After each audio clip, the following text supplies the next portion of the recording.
Well, if it isn't September. Hey y'all, I'm Shauna. Welcome in and welcome back to the channel. We made it to September, y'all, and if you are doing a no buy August, you made it. You did it. You finished it. Congratulations. Today, I'm going to be talking about how no buy August went. Was I tempted by anything? And did I meet my goals? What happened? How did it shake down? We're going to talk about it today. Before we do that, though, I would love to hear from you, and I would love to hear how your no buy went. Most specifically, I would really like to hear a no buy win. No matter how big or small, I want to hear about your win. And learning is also a win, which is something I hope you remember as you watch this video. And I also hope that if you struggled at all with this no buy or you bought something that you didn't intend to, I hope that you can have some kindness and compassion with yourself. So let's start off with the goals. I had about 6 goals that I wanted to accomplish on my no buy, and we'll go through them. The very first one was to get offline and really, set boundaries with my work day, work time. And part of all of that was also to connect with my offline hobby. So those are, number 1 and 2.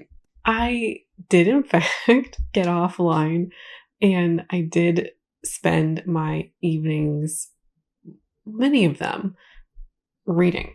That's what I was doing quite a bit in August, and it was quite the enjoyable time, making sure I got out for walks most days.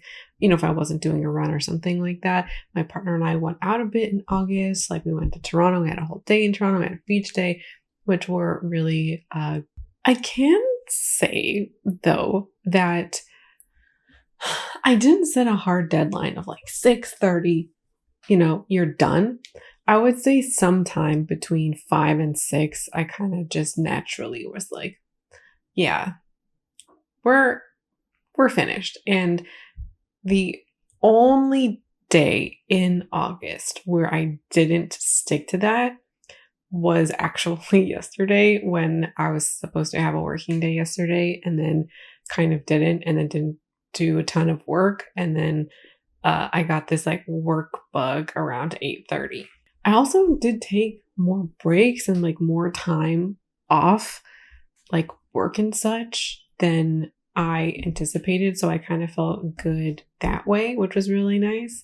What I realized in August about this setting firmer boundaries goals was that it was really less about the time in which I finished work or, making time for hobbies, which is, important. But what I think was factoring into things far more than I realized was just the emotional toll that certain kinds of videos have on me. And part of this desire to set firmer boundaries did come from this place, but also like just making sure, not so much that like I'm not scripting videos or editing videos. That wasn't really the concern. I didn't vocalize it in my head or in the script. So it was kind of nice to firm up what I felt like was causing the problem. Just kind of being immersed in specific kind of content, which I know that I mentioned, but that was more of the problem. And so I was far more cognizant about the type of work that I was doing, how often I was doing it, and when I was doing it, which was much more of the issue and really helpful. In terms of getting in touch with my hobbies, as I mentioned, I read quite a bit in August, and that was really nice, spending majority of my evenings reading. And I also have been in some subreddits, which has been really great, and found a couple of new series, which was fun. And with running, I was just looking at my stats yesterday to see like where I was compared to July. And so far, I am equal to the number of runs that I went on in August as in July. However, there was about like a 10 or 12 day period in which I didn't run at all. And that was just circumstance. Just like not feeling one of the days that I would have typically gone for a run. My partner and I were out and about. And so we were very active. And the concern really wasn't, am I active? The goal was to, spend more time running. And so just just how the cookie crumbled, I ended up like inadvertently not running for a bit. And when I was running, like when it was time, I I do believe that had I run during that period, I would have logged far more days running than in June and July. And one of the reasons for that was just this real desire to get out there and to just go for a run, even if it's a short one. I did a 3K run, I did a 4K run, I did a 6K run, and there was more variety in my running in August than like what has been more typical of me, because it was really just like re-solidifying why I enjoy running. And running is such a joy for me personally that I would rather go out and do 3 or 4 small runs than one larger run. And so I was really trying to get out as much as possible. And I really appreciated that. So I really hope to continue this perspective on running into September. I would love to run as much, if not more, in September. That would be totally awesome, because running when I ran in August, just like it just felt the best emotionally, or during the run. It just felt, I don't know how to describe it, just better, because I was looking for opportunities, and I want to continue that in September. I also expressed that I wanted to refresh my empties list. I keep a spreadsheet on Notion with star ratings and like descriptions of products and things like that. So when I try them or see them in the future, I'll know how I feel about them or how I felt about them if I like can't remember off the top of my head. It has a clear purpose, but I just didn't care about it, and so I just let it go. I also wanted to focus on panning stuff because I had some items that I felt like were on their last legs, or I had a lot of samples, and oh my gosh, I had far more samples than I realized, and they also took much longer than I anticipated. So I got through truly so little of all of the stuff that I thought. Like, I thought I could go through like maybe 4 or 5 of my shampoo samples or conditioner samples. Yeah, I got through one, just one, like one shampoo and one conditioner, like the joint foil pack. I'm currently working through like a larger sample, the Moroccan oil birthday gift, and probably finish that up sometime this week. Probably not before September 1st. What day is it today? It's August 28th. So there's 3 days left of the month. I highly doubt that I'll finish this sample before the 1st, which is fine. The intention is there, and I'll finish it when I finish it. Like I'm just gonna keep going with this into September. It's cool. Like, you know, it is what it is. But this experience really solidifies something that I know, or just giving me more experience about this. I always underestimate how long it's going to take me to finish stuff. And this was like a nice, I guess, a reality check to be like, dude, you can't realistically expect yourself to finish 7 shampoo samples in a month. Like, you'd be so for real right now. So I appreciated the reality check. I also wanted to use up my summer stuff, or not use up, more like wear and enjoy some of my summer stuff. And this was clothes, or is clothes, but it's also things like my nail polish. Dude, I put this on 2 days ago. Why? This chipped the day that I put it on. Anyways, nail polish, lip colors, eyeshadows, and for me, it is things like this pink t-shirt, because once I decide it's fall time, the pink t-shirt's going to be packed away. And so what I did notice with my clothes was that I was paying attention to my most summery stuff and really trying to give those things wears and priorities over my most favorite items. I do have favorite summer items, or I guess stuff that will be packed away come fall, like this shirt.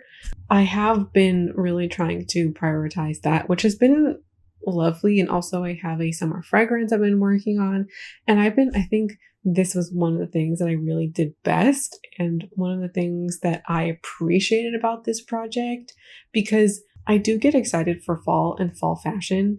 And sometimes, if not most years, I just cut summer short in my own mind. And I guess in reality, because all I'm doing is looking forward to to fall, and sometimes pulling out those pieces early, which is, which can be nice, but I'll just cut off wearing and doing stuff of summer of the season right now, or even try to like make fall happen before it's really ready. Like I could be wearing a pink t-shirt in September, or I could be wearing my summery stuff in September if the weather is right for it. Like we could still have 30-degree days in September. Even if I change my clothes exactly on the first day of fall, that's about 3 weeks away at this point, maybe a little bit more. So at most, I'll have about 3 weeks with my summer stuff. And so I really just wanted to enjoy it, because the longer I keep this stuff out, the longer, or the more wears I can get out of it.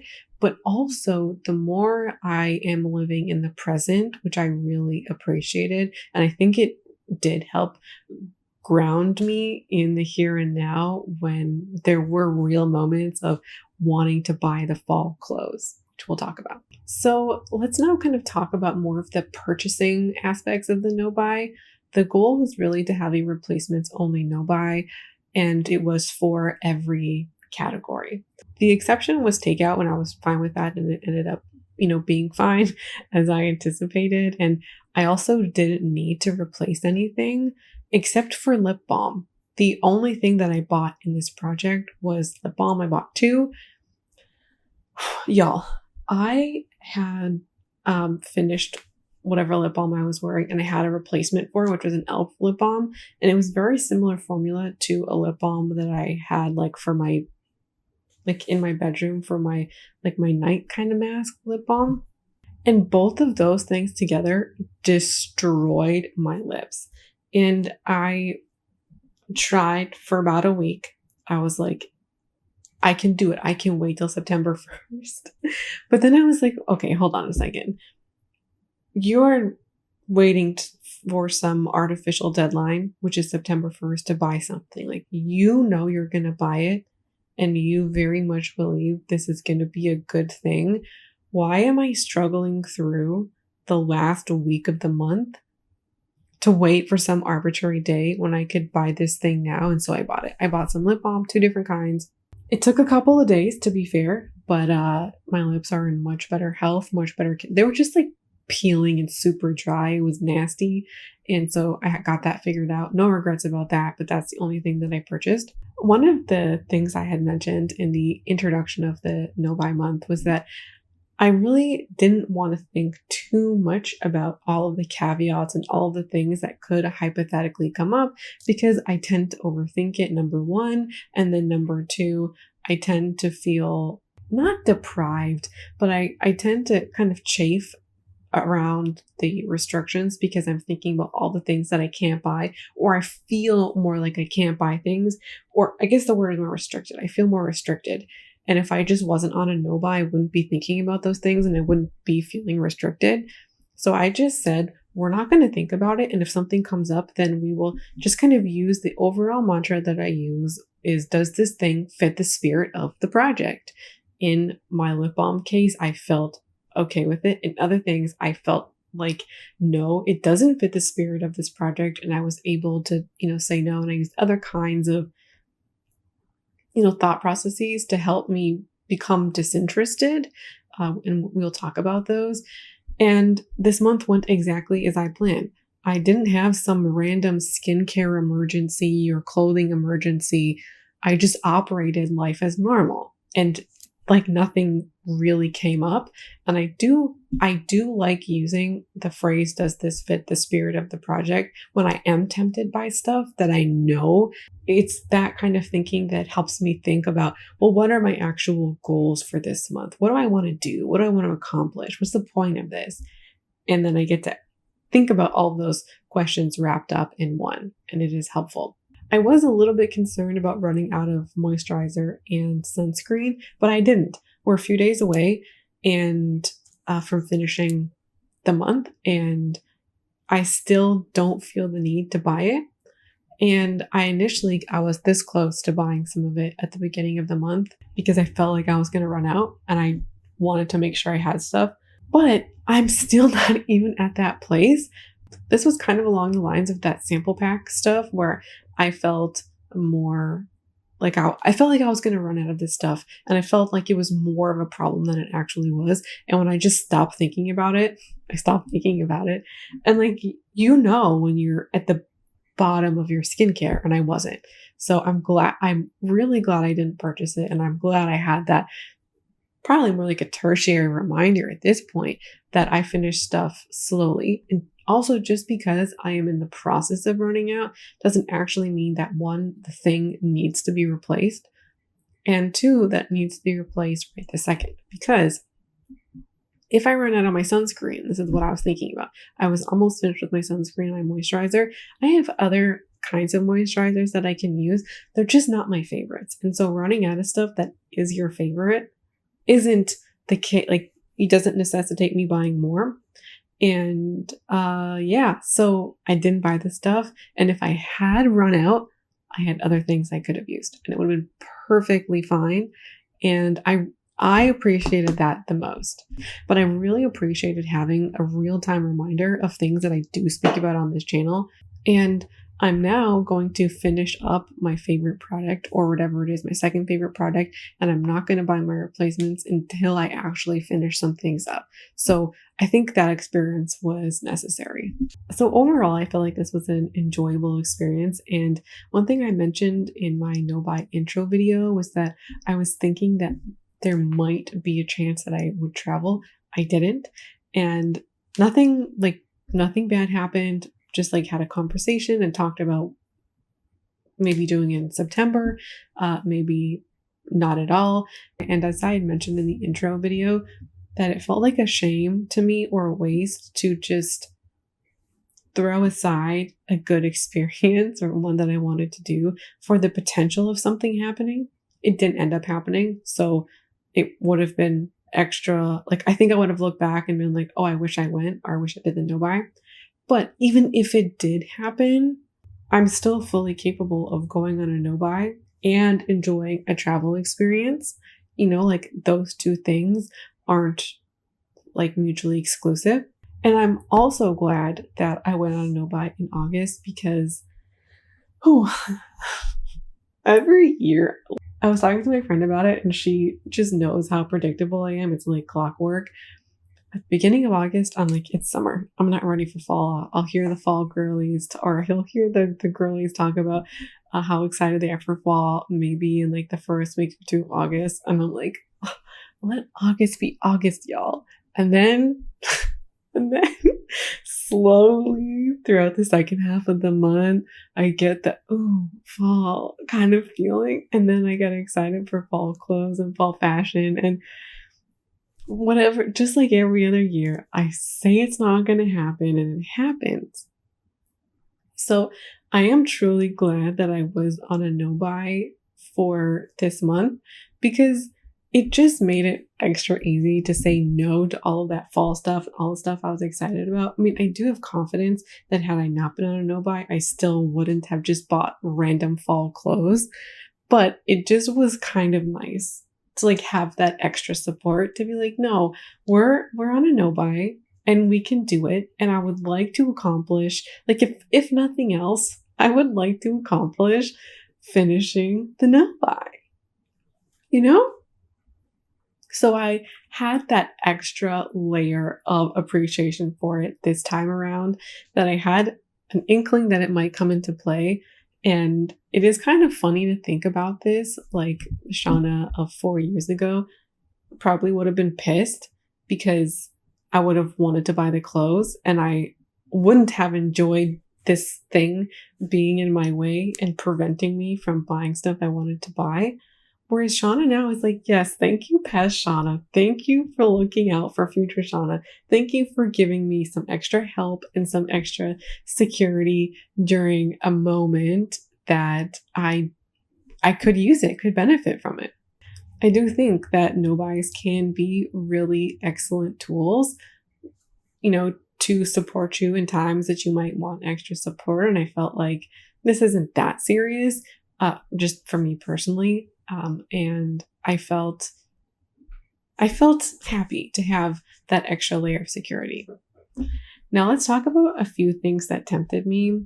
And one thing was the Petite Studios sale. They had like a summer sale happening around mid-month. It lasted for a bit. It lasted for maybe like 7 days, 6 days, something like that.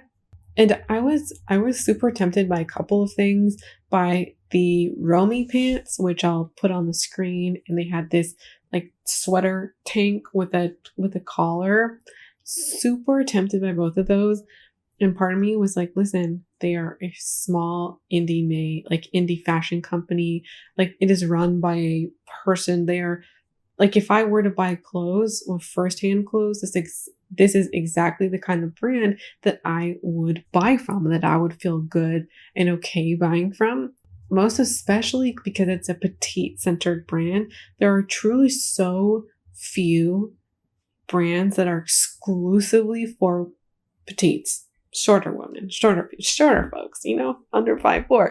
I was super tempted by these items for a few reasons. One, because they were on sale. Not gonna lie, the sale, like, these things were expensive. The pants regular price are $138 USD, which gotta be 165, maybe 170 conversion on the fly. I don't know how close I am with that. Expensive pant for me to buy regular price. And they were, I think, with like their discount, ended up being like 68 USD, and the top ended up being something like 38 USD. And so they were great prices. And I'm like, I can afford this. And I also kind of got it in my head that this stuff is going to fit super well because it's petites. And I was like, yeah, I want that petite experience. I was like, Shauna, what are we doing? What helped me say no was the fact that this was final sale. I have never purchased from the brand before, and although I've used their size chart, I just didn't know about the pants. Like, I felt like I would like the pants, but just what if they looked weird? What if they were too short? What if what if it was the wrong size? You just don't know. And having never tried them before and having no possibility to return just made it way too risky. And with the top, I also, I've been reflecting on my wardrobe tracking. I have a video coming about that. I don't know if it's going to come before this or after this. I guess you'll know by the time this goes up. But one of the things I realized when reflecting on that experience was that I don't like tank tops, and it was a tank top shirt. So it helped me say no. And I often find that when there's stuff that I want and I'm, on a no buy, or there's other reasons for perhaps not buying it, I find it way more helpful to think about the item itself and the practicality around it than being like, no, you don't have the money for it, or no, you're on a no buy. Because I have spent money that I didn't have in the past buying stuff. Like, I know I shouldn't buy it. I know it's not in the budget. I know that, but that has not been helpful logic to me. So instead of talking about the buying aspect of it, I find it more helpful to like de-influencing myself about some kind of other aspect of it. So I don't struggle with should I or shouldn't buy it. It's more about I don't like this thing at all anymore, so I'm not going to buy it.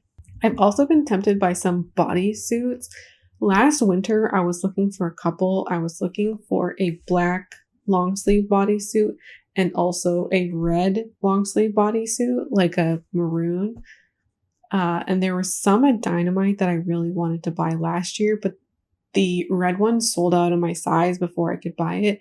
And then I also told myself that I have a black bodysuit in another fabric, so I didn't need one in a different fabric. What I have since learned is that fabric is way too thin and see-through to wear in the wintertime. It's only really good for spring and like early fall. That's it. I was thinking about replacing it, and I also wanted a red one. I also wanted a white t-shirt bodysuit, and I just never got around to buying one at all this summer. And so I really wanted these items, and I still might get them, but I was looking at Aritzia because I just wanted to buy something new. And so what I decided to tell myself was that I could go to Aritzia and I could size the bodysuits, and then I could go in a place like Poshmark or ThredUp or something, maybe go to the thrift store, whatever. So now I know my size and I could buy these things secondhand because there are tons and tons and tons of secondhand options. I actually found a bunch. I found a seller on Poshmark who has like 5 or 6. And so I just need to be sure about my size. I also really want a square neck bodysuit, or like that's one of the styles I was considering. Like maybe I could get the black one in that silhouette. But I've been very nervous about the like how far down the square neck comes, because the dynamite version of that comes down too low and it's just too much. So I need to go try that on. And I kind of like using that little mind trick, if you will, where I think about, or I ask myself to take an action in order to take a secondary action. In this case, in order to buy the secondhand bodysuit or buy a bodysuit at all, I need to go try on my size. And so it gives me something to do, gives me an action to take to, one, prove to myself that I am actually interested in buying, like in doing the action necessary to buy the thing. And if I'm not interested in doing that thing, it's usually a sign to myself that I'm just in a bit of a shopping mood and I don't want to, like, yeah, I'm just in a shopping mood and it's not really about the thing. It's more about shopping. And if I do take the action, then it's more evidence that shows me that, no, I actually think this thing might be a good purchase. And then 3, I'm going to learn some information. If I do take the action, I'll learn my size and or if this is something I actually like. So I'm saving that for September, when I can go in store and try it on.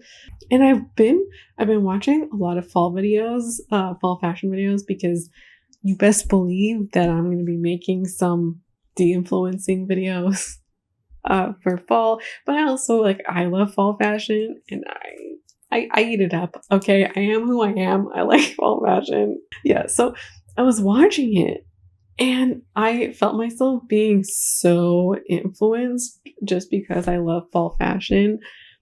I wanted all of the cardigans and all of the knits, all of the skirts, all of the plaid and corduroy. I was like, oh God, what did I do? So what I did instead is I went under my bed and I pulled out some of my fall clothes and I just like had a frolic in my fall clothes.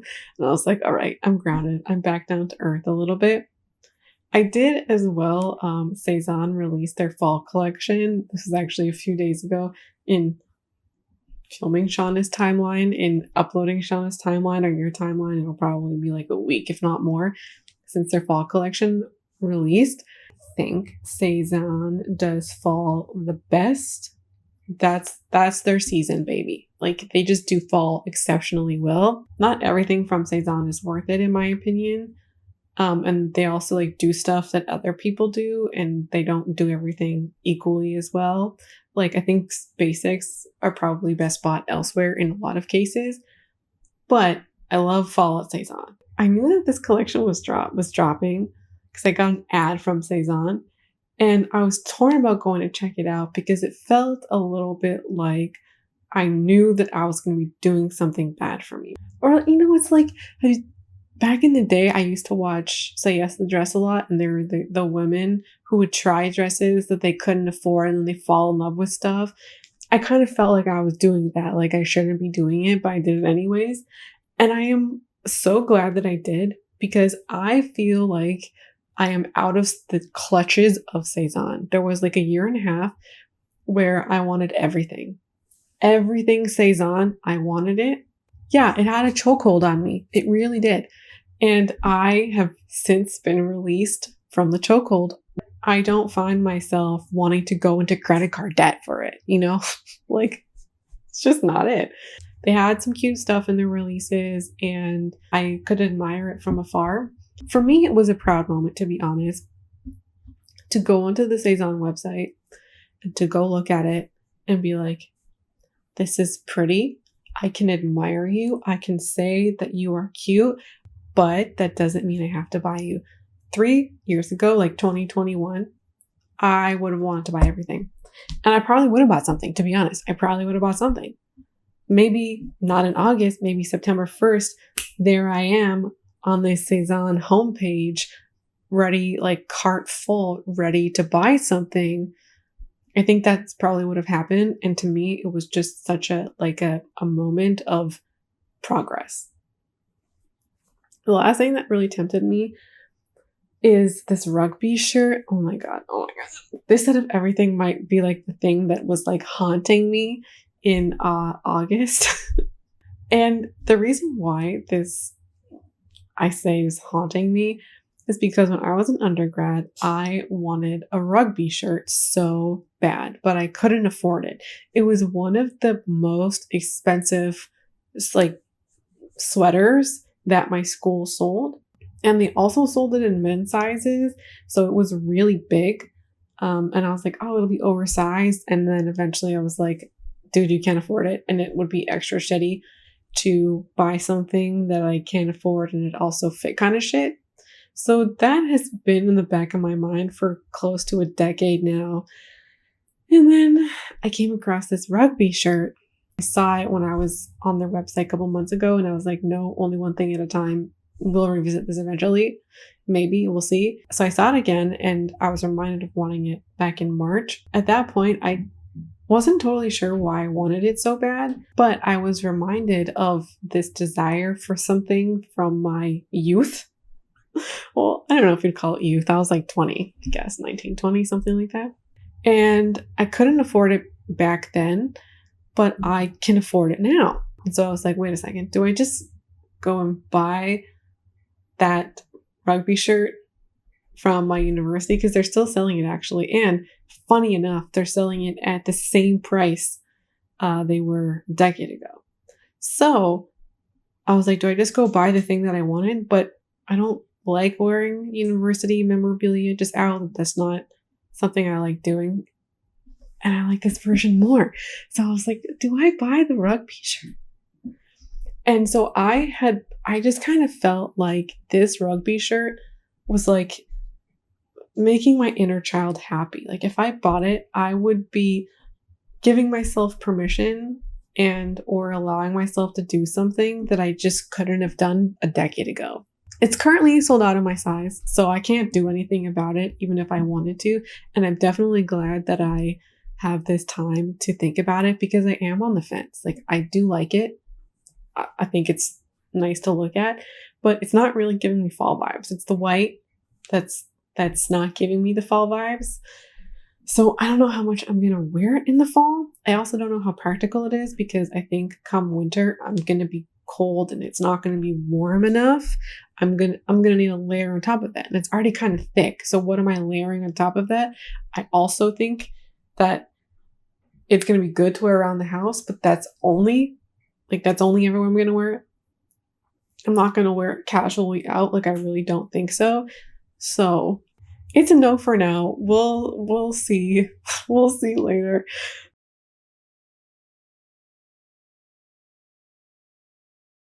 Anyways, that's it for me today. I'm ending on that note because it's just like some lighthearted fun. This is stuff that tempted me. I didn't buy any of it.